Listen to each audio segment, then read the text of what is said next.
सभी साथियों को इशरार अजल का नमस्कार। साथियों, घरेलू हिंसा अधिनियम की ये सीरीज़ का ये पार्ट 2 वीडियो है। आज हम धारा 12 से लेकर धारा 22 तक के बारे में आपसे बातचीत करेंगे। घरेलू हिंसा अधिनियम की धारा 12 में मजिस्ट्रेट के समक्ष आवेदन करने के बारे में दिया गया है। कौन कौन करेगा मजिस्ट्रेट के समक्ष आवेदन? कोई व्यथित व्यक्ति, यहाँ व्यथित व्यक्ति से तात्पर्य पीड़ित महिला है। वो तलाकशुदा महिला हो सकती है, बहन हो सकती है, विधवा माता हो सकती है। इन सारे लोगों को ही पीड़ित व्यथित व्यक्ति घरेलू हिंसा में कहा गया है। यहाँ पुरुष से संबंध नहीं है, केवल महिला ही घरेलू हिंसा का वाद दायर कर सके। तो क्या है धारा 12 में मजिस्ट्रेट को जब आवेदन किया जाएगा तो किस प्रकार हो? कोई भी व्यथित व्यक्ति या संरक्षण अधिकारी जो प्रोटेक्शन ऑफिसर होता है वो, या व्यथित व्यक्ति की ओर से कोई अन्य व्यक्ति या कोई अधिवक्ता इस अधिनियम के अधीन एक या एक से अधिक अनुतोष प्राप्त करने के लिए मजिस्ट्रेट को आवेदन प्रस्तुत कर सकेगा। लेकिन मजिस्ट्रेट जो होगा, ऐसे आवेदन पर कोई आदेश पारित करने से पहले किसी संरक्षण अधिकारी या सेवा प्रदाता जो सर्विस प्रोवाइडर होते हैं उसके द्वारा प्राप्त किसी घरेलू हिंसा की रिपोर्ट पर भी विचार करेगा। यह है धारा 12 का 1 पैरा। धारा 12 का और पैरा 2 देखें। उपधारा 1 के अधीन किसी अंतोष में यह अंतोष भी सम्मिलित हो सकेगा कि जिसके लिए प्रत्यर्थी द्वारा की गई घरेलू हिंसा के कार्यों द्वारा कारित की गई जो क्षतियां हैं, जो नुकसान है, जो डैमेजेज हैं, उनके विरुद्ध आदेश पारित किया जा सकेगा।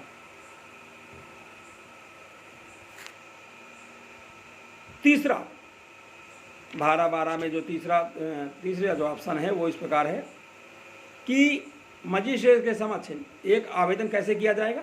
एक प्रारूप में, एक विहित प्रारूप में इसका फॉर्म आता है।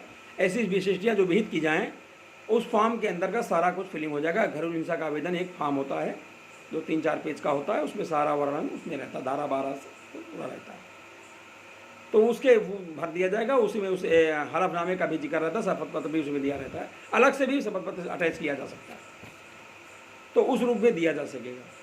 चौथा, जब आवेदन मजिस्ट्रेट को प्राप्त हो गया धारा 12 के अंतर्गत, तो मजिस्ट्रेट सुनवाई की पहली तारीख नियत करेगा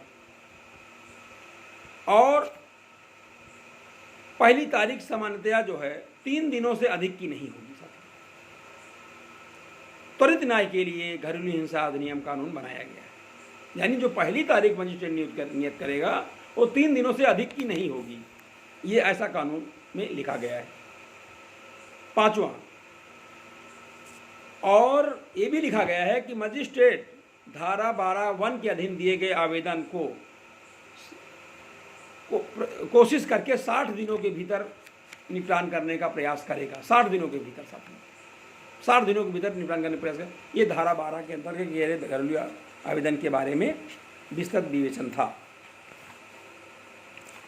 अब कौन कौन इसके अपोजिट लोग बनाए जाएंगे, कौन कौन प्रत्यर्थी हो सकेंगे? प्रत्यर्थी में जो महिला है, यदि उसका हस्बैंड हो सकेगा, उसके पति होगा, पति के नातेदारी के अन्य महिलाएं भी हो सकती हैं, ननद हो सकती हैं, पति के भाई देवर वगैरह हो सकते हैं, और सास ससुर भी हो सकते हैं जो घरेलू हिंसा में हैं। क्योंकि साझी गृहस्थी का मामला है, जॉइंट फैमिली का मामला है, साझी गृहस्थी होना जरूरी है। चाहे अभी रह रहे हों, चाहे पहले रह चुके हों, लेकिन साझी गृहस्थी शब्द जरूर आना चाहिए। साझी गृहस्थी में निवास होना चाहिए था। अगर साझी गृहस्थी में निवास साबित नहीं होता है तो ससुर उसमें शामिल नहीं होंगे। तो साझी गृहस्थी में कौन कौन लोग जो है, महिला अपने पति को बना सकती है प्रत्यर्थी विपक्षी, और अपने देवरों को बना सकती है, अपनी नंदों को बना सकती है, अपने सास ससुर को भी, और अपने जेठ जेठानी को भी बना सकती है। ये अगर साझी गृहस्थी है, अगर संयुक्त परिवार है तो, जॉइंट फैमिली है तो, ये सभी लोग जो है नातेदारी में आएंगे और इन सभी लोगों के खिलाफ घरेलू हिंसा में विरोधी पक्षकार बनाया जा सकेगा। साथियों, अब आते हैं साथियों, धारा 12 में आवेदन हो गया, मजिस्ट्रेट ने डेट लगा लिया 3 दिन की, 7 दिन में उसको निपटारा करना है। अब धारा 13 आती साथियों। धारा 13 में क्या चीज़ है? धारा 13 में है सूचना की तामील। आवेदन दायर हो गया है, मुकदमा दायर हो गया है, अब सूचना की तामील कैसे होगी। धारा 12 के अधीन नियत की गई सुनवाई की तारीख की सूचना मजिस्ट्रेट द्वारा संबंधित अधिकारी को दी जाएगी। जो प्रोटेक्शन ऑफिसर है, हर जिले में प्रोटेक्शन ऑफिसर का ऑफिस बना होता है, वहाँ दी जाएगी। जो प्रत्यर्थी पर यानी विरोधी पक्ष पर, हस्बैंड पर, अन्य लोगों पर मजिस्ट्रेट द्वारा निर्देशित किसी अन्य व्यक्ति पर जिनका वर्णन उस आवेदन में है, प्राप्ति की तारीख से 2 दिनों के भीतर जो है वो तामील करवाएगा। प्रत्यर्थी पर यानी पति पर और जो अन्य जो विपक्षी पक्षकार बनाएंगे उन पर तामील करवाएगा। साथियों, तामील करवाएगा। अब आते साथियों, जब तामील करवा देगा तब क्या होगा। तामील करवाने के बाद में साथियों, तामील करवाएगा। और दूसरा है संबंधित अधिकारी द्वारा की गई सूचना की तामील साथियों जो है कि घोषणा ऐसे प्रारूप में जो विहित किया जाए जो इस बात का सबूत होगी कि सूचना की तामील प्रत्यर्थी पर नियत तिथि के अंदर कर दी गई है। और उसके बाद में जो है धारा 14 आती है। धारा 14 में क्या है साथियों, परामर्श है, काउंसलिंग है। मजिस्ट्रेट इस अधिनियम के अधीन कार्यवाहियों की इसी प्रक्रम पर प्रत्यर्थित विथित व्यक्ति को अकेले या संयुक्त या सर्विस प्रोवाइडर के सदस्य के परामर्श लेने का निर्देश देगा। और इसकी जो सुनवाई है 2 मास से अधिक नहीं होगी। 2 महीने के अंदर जो है इसकी सुनवाई सुनिश्चित कर लेना आवश्यक है। धारा 15 में कल्याण विशेषज्ञ की सहायता ली जा सकती है। क्या है कल्याण विशेषज्ञ, क्या है असिस्टेंट ऑफ वेलफेयर एक्सपर्ट, क्या है। इस अधिनियम के अधीन किन्हीं कार्यवाहियों में मजिस्ट्रेट अपने कृत्यों के निर्वहन में अपनी सहायता के प्रयोजन के लिए जो है किसी महिला की, चाहे वो व्यथित व्यक्ति की नातेदार हो या नहीं, जिसे ठीक समझे उसे जो है कल्याण जो है समझाने बुझाने के लिए, परामर्श के लिए जो है नियुक्त कर सकता है। धारा 16 कहती है कार्यवाहियों का बंद कमरे में किया जाना। यदि मजिस्ट्रेट ऐसा समझता है कि मामले की परिस्थितियों के कारण ऐसा आवश्यक है तो वो व्यथित महिला को, पीड़ित महिला को बंद कमरे के अंदर जो है सारी उसकी बयान ले सकता है, उसकी कार्यवाहियों को कर सकता है। धारा 17 में साझी गृहस्थी में निवास करने का अधिकार आवेदन करती महिला को दिया गया है। धारा 17 घरेलू हिंसा अधिनियम की धारा 17 में ये वर्णन है कि तत्समय प्रवृत्त किसी अन्य विधि में अंतर्विष किसी बात के होते हुए भी घरेलू नातेदारी में प्रत्येक महिला को साझी गृहस्थी करने में निवास करने का अधिकार है। और इसके अंतर्गत महिला को जो है मजिस्ट्रेट साझी गृहस्थी में निवास करने का अधिकार है, यानी ससुराल में निवास करने का अधिकार देगा। लेकिन वो मकान पति का होना चाहिए, पति का उसमें अधिकार होना चाहिए और पति उसमें ज्वाइंट फैमिली में रहना होना चाहिए। वो मकान किसी सास ससुर का नहीं होना चाहिए, पति का अधिकृत मकान होना चाहिए। तब उसमें जो है महिला को साझी गृहस्थी में निवास करने का अधिकार जो है मजिस्ट्रेट दिलाएगा। अब आते हैं धारा 18 में साथियों, इसमें संरक्षण आदेश है यानी प्रोटेक्शन ऑर्डर्स हैं। क्या क्या प्रोटेक्शन दे सकेगा मजिस्ट्रेट।